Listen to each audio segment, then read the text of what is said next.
Это их семейный шею. It's a family picture. We have a lot of video here. Sorry? We have a lot of video cameras. Да, у нас много видеокамер.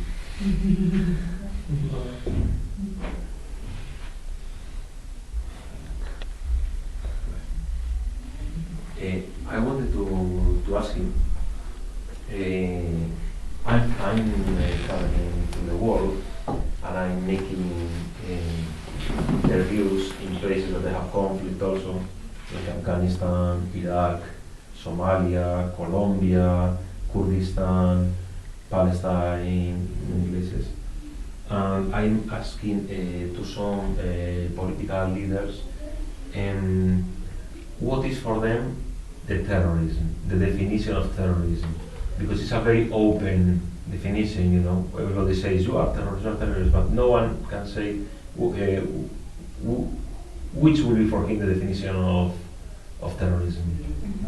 Я много езжу по странам, таким как Афганистан, Сомали и так далее, он их назвал, да, все. И я беру интервью, и в интервью с вами спрашиваю, что для вас означает слово террорист? Что такое терроризм? Знаете, когда садятся по телевизору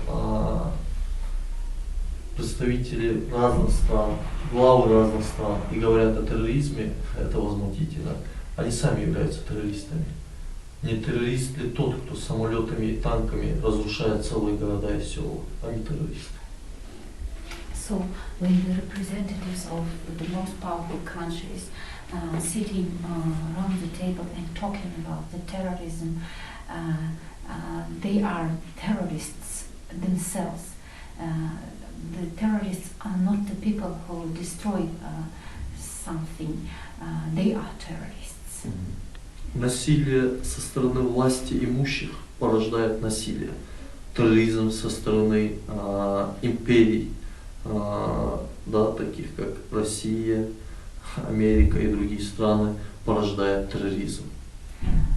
Violence from the side of powerful makes violence, and terrorism from the sides of powerful countries make terrorists, burn the terrorism.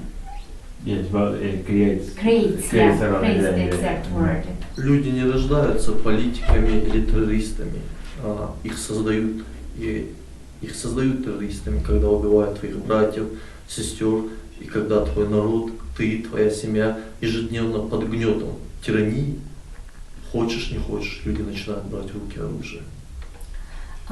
People are not burning by terrorists, they are becoming terrorists. Why? When people are always under pressure, illegal actions, repressions make them terrorists. Yeah, very interesting. Yeah. And I would like to ask him also about to reinforce a little bit this idea of the Ingushetia conflict as a conflict of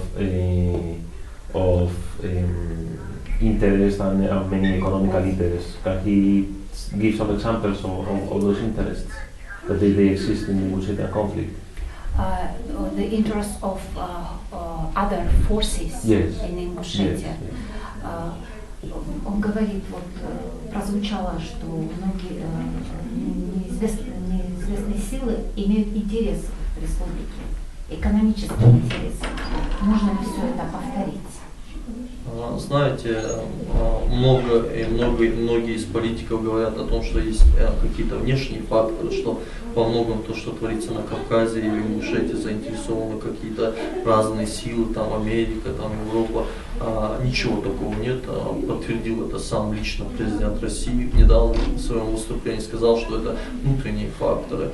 Все, что здесь происходит, это отмывание грязных коммунистических денег, завоевывание генеральских звездочек, это коррупция. Вот все, что происходит здесь.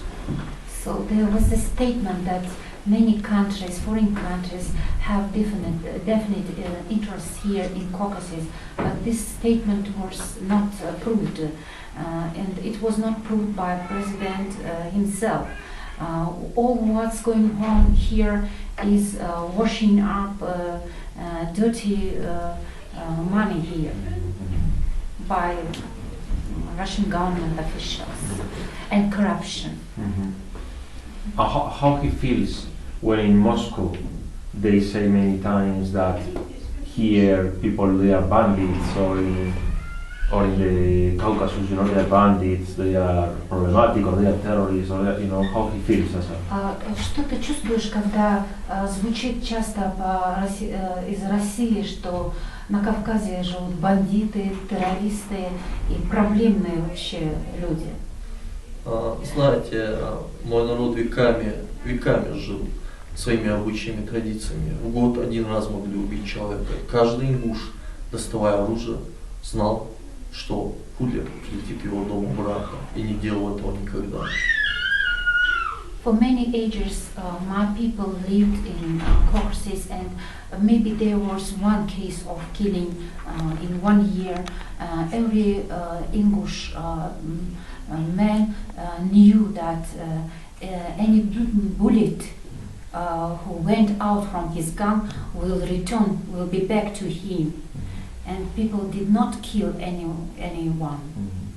Не делал этого никогда, не задумываясь, и вытаскивая оружие, каждый человек знал, что эта беда может обратно вернуться в его дом. У нас были старейшины, у нас были свои обычаи, традиции.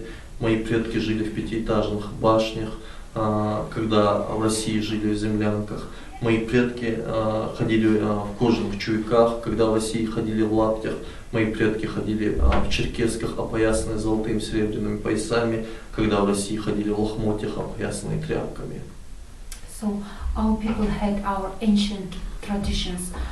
Every person knew that the harm which he made to someone will be back to him, to his family, and my people lived by its own traditions. When Russian people lived in the houses made of the ground, we lived in 4-5-story towers, and we wear the leather shoes, and our dresses were decorated with silver and gold. When Russian people wear the poor dresses, so to say. Нет, я смело могу сказать, нет на этой земле народа, которым можно поставить нам в пример и сказать, вот если будете жить вот так, у вас все будет хорошо. Ни русские, ни другие. Нас можно поставить в пример любому. Наши обычаи, наши традиции, как мы жили, наши нравы, наш быт. Это все было до такой степени сбалансировано, что каждый знал свое место. So I can say it openly now to everyone that there is no other people in the world which can be example for our people. My people could be example for any other people in the world by its traditions, by its customs.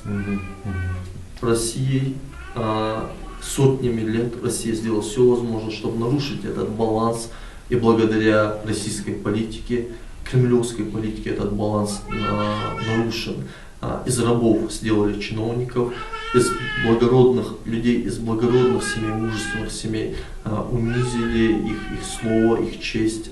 И вот этот разрушенный баланс и привел к тому, что идет борьба зла с добром, справедливости с несправедливостью. И вот эта война и последствия того, что происходило сотнями лет. So there was a balance. Our people was very honorable one, but it's the policy for several ages. It's a policy of Russia to destroy this balance. The policy of Russia to make officials from the slaves and to humiliate the honorable people. To press them, to depress them, and so on. Yeah. to make a conflicts inside them. That's the policy of. Простой пример – это ингушские чиновники, это парламент республики, это президент, это правительство республики. Почти 8 лет, с 2002 года убивают мой народ. Каждый день гибнет молодежь, разворовывается федеральный бюджет, но ни один из этих чиновников не открывает рта. Это и есть рабы. Они рабы денег, рабы сегодняшней жизни. Это я их не называю людьми, они не имеют права называться ингушами, мужчинами. Это рабы своих прихотей, похотей, и благодаря им происходит все, что происходит сегодня. The real representatives of the slaves are the nowadays present English officials. Who do not do anything about all this, what's going on, all this mess, what's going on in this country. So they are, they, how to say, I can't say this, they, so they do not do anything to improve the situation. And seeing all this, they cannot even open their mouths. They are afraid of everything. They are stealing. They are